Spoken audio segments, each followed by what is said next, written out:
നിലവിൽ തിരുവനന്തപുരം ജില്ലയിലെ വട്ടിയൂർക്കാവ് നിയോജക മണ്ഡലത്തിലെ MLA ആയിരിക്കുന്ന വ്യക്തി VK പ്രശാന്താണ്.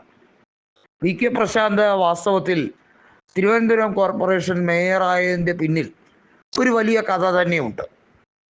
മേയർ സ്ഥാനാർത്ഥിയായി പരിഗണിക്കപ്പെട്ട പലരും 2015 കോർപ്പറേഷൻ തെരഞ്ഞെടുപ്പിൽ 8 നില പൊട്ടി. അങ്ങനെ വന്നപ്പോഴാണ് VK പ്രശാന്തിൻ്റെ പേര് പരിഗണനയിൽ വന്നത്. ഇതിനു മുമ്പ് മേയറായിട്ടുള്ള C ജയൻ ബാബു ഉൾപ്പെടെയുള്ളവർ തോറ്റതിൻ്റെ പിന്നാലെ ആ 100 വാർഡുകളുടെ ലിസ്റ്റ് എടുത്ത് നോക്കിയപ്പോൾ ഏറ്റവും ഉയർന്ന ഭൂരിപക്ഷം വാർഡ് അടിസ്ഥാനത്തിൽ നോക്കിയപ്പോൾ VK പ്രശാന്ത് പ്രതിനിധീകരിക്കുന്ന ഡിവിഷനിൽ നിന്നാണ് അദ്ദേഹം 3400ഓളം വോട്ടുകളുടെ ഭൂരിപക്ഷത്തിൽ ജയിച്ചത്. അതിൻ്റെ പേരിലാണ് VK പ്രശാന്തിനെ അന്ന് മേയറാക്കിയത്. എന്നാൽ വലിയ രീതിയിൽ അദ്ദേഹത്തിന് ആളുകളോട് ചിരിച്ച് സംസാരിച്ച് എല്ലാവരുമായും സൗഹൃദമുണ്ട് എന്ന് കൃത്യമായി നടിക്കാൻ അദ്ദേഹത്തിന് കൃത്യമായി കഴിയുന്നു എന്നുള്ളതാണ്. ഒരു മേക്ക് ബിലീഫ് അത് നടത്താൻ പ്രശാന്തിന് കഴിയുന്നുണ്ട്.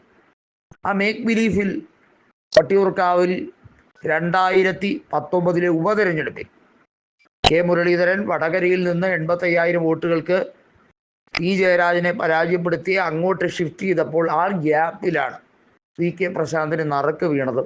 അദ്ദേഹം അവിടെ UDFന്റെ സ്ഥാനാർത്ഥി ദുർബലനായതുകൊണ്ട് മോഹൻകുമാറിന് K മുരളീധരൻ്റെ പോലും സപ്പോർട്ട് ഇല്ലാത്തത് കൊണ്ടും K മുരളീധരൻ പ്രചരണത്തിന് പോലും കാര്യമായി വരാത്തത് കൊണ്ടും UDF അവിടെ പരാജയപ്പെട്ടു. അവിടെ VK പ്രശാന്ത് ജയിക്കുന്ന സാഹചര്യമുണ്ടായി. എന്നാൽ 2021 നിയമസഭാ തെരഞ്ഞെടുപ്പിൽ VK പ്രശാന്ത് വിജയം ആവർത്തിച്ചു. അന്ന് UDFന്റെ സ്ഥാനാർത്ഥി അതിലും ദുർബലമായ ഒരു സ്ഥിതിവിശേഷമാണ്. പല പ്രമുഖരുടെയും പേര് പരിഗണിക്കാൻ അവിടെ തമ്മിൽ തർക്കമായപ്പോൾ ഒടുവിൽ വീണ S നായരുടെ പേരാണ് പരിഗണിച്ചത്. അവർ 3ാം സ്ഥാനത്തേക്ക് പിന്തള്ളപ്പെടുകയും ചെയ്തു. വാസ്തവത്തിൽ UDFന് സ്വാധീനമുള്ള മേഖലയാണത്. വട്ടിയൂർക്കാവിൽ മികച്ച രീതിയിലുള്ളൊരു പോരാട്ടം നടത്തിയാൽ K മുരളീധരനെ തിരിച്ചു പിടിക്കാൻ കഴിയുന്ന അവസ്ഥ തന്നെയാണ് ഇപ്പോഴും ഉള്ളത്.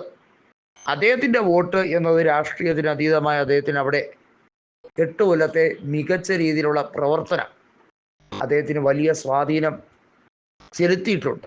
എന്നാൽ ഇപ്പോഴത്തെ മോഡേൺ വട്ടിയൂർക്കാവ്, അതായത് VK പ്രശാന്ത് 2019 MLA ആയതിനു ശേഷം കഴിഞ്ഞ 5-5.5 കൊല്ലത്തെ പ്രവർത്തനം ഏത് തരത്തിലാണ് വിലയിരുത്തപ്പെടുന്നത് എന്ന് ചോദിച്ചാൽ അതാണ് ഇവിടെ ഒരു CPIMൻ്റെ ഏക പ്രതീക്ഷയായി നിൽക്കുന്നത്.